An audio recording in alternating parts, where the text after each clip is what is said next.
as you know, every generation has a different view of work. So quickly cover some of the main differences to help us kind of wrap our minds around this. Well, the baby boomers, of which I'm a part of, quickly accrued the reputation, we live to work. In fact, I think younger generations like Gen Z and millennials would go, ugh, I don't want to have that, or I don't want to be that. I don't want to be the proverbial workaholic. So very often in reaction to that, not all the time, but oftentimes it's, I work to live. It's my hobby, or I want to find my passion. Didn't we tell a generation of kids, find your passion? And I'm not against that, but don't you think it's kind of in the middle somewhere? Some of your work you won't love, but much of your work you ought to love. So yeah, I try to make sure that there's a sense of balance where the older generations are understanding those younger ones. By the way, there's a phrase I use that has been so helpful to me in my own journey as a leader. Context explains conduct. Meaning, if I understand the backstory of millennials or Gen Z, of course you would think that way. Look what happened as you grew up. You were shaped as wet cement during those years. So I think it's just helpful to get the backstory on anybody, ethnically or generationally. And when we do that, we're just going to be better leaders. Well, yeah, and that creates empathy, which is severely lacking when we just make these judgment calls and we just go, oh, they're lazy.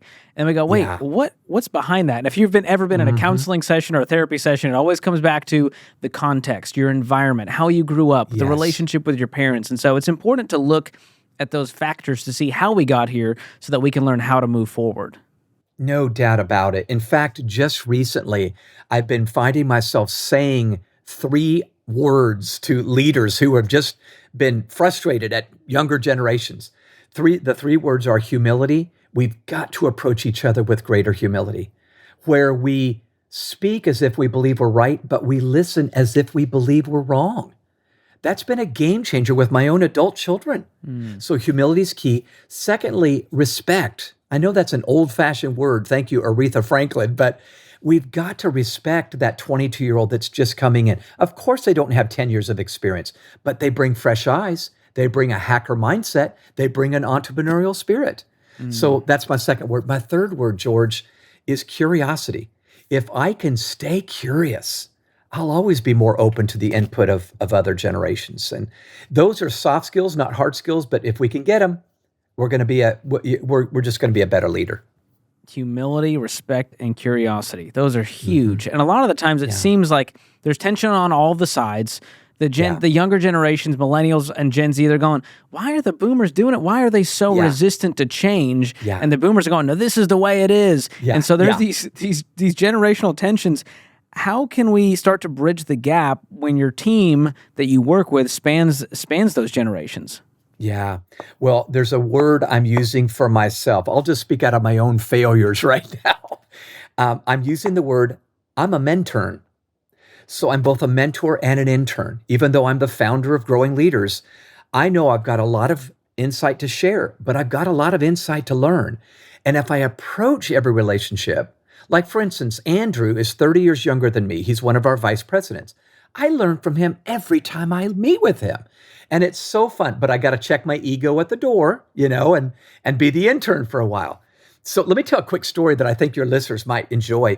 Tony is a great illustration of why we need to do what we're talking about right now. Tony graduated from Ohio University, I think about a year or 2 ago. He had a part-time job in college working at a major brand retail paint store. And while he was at his part-time job, he started a TikTok account, started mixing paints and taking footage and so forth. Well, Tony went viral. He got 1.4 million followers on TikTok and 37 million views. Well, he quickly thinks, oh my gosh, we could monetize this, So he quickly puts a slide deck together, approaches the executives there at the brand and says, hey, I've got an idea how we can reach another million people. Tony did not get one set of eyes to look at that slide deck, did not get one leader to listen to him. Tony did get something he didn't expect. He got fired. Wow. They actually let this young man go. He was 21 years old because, kids today, he's probably stealing the paint. He's probably doing this on company time. He's probably distracting the cops. You know how we older folk get. And so here's what happened. George, it's so interesting. Tony left Ohio, went to Florida, now has 2 million followers, and he started his own paint store. Wow. Now, there's probably a lot to the story we don't understand, but here's one thing I think I do understand.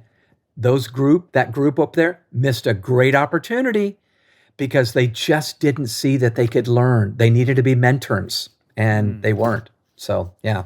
That's a great illustration. And, they sit around the same boardrooms talking about our marketing's not working. We need to figure out the marketing. And Tony's over here crushing it with all these followers. And they're going, no, we need marketing.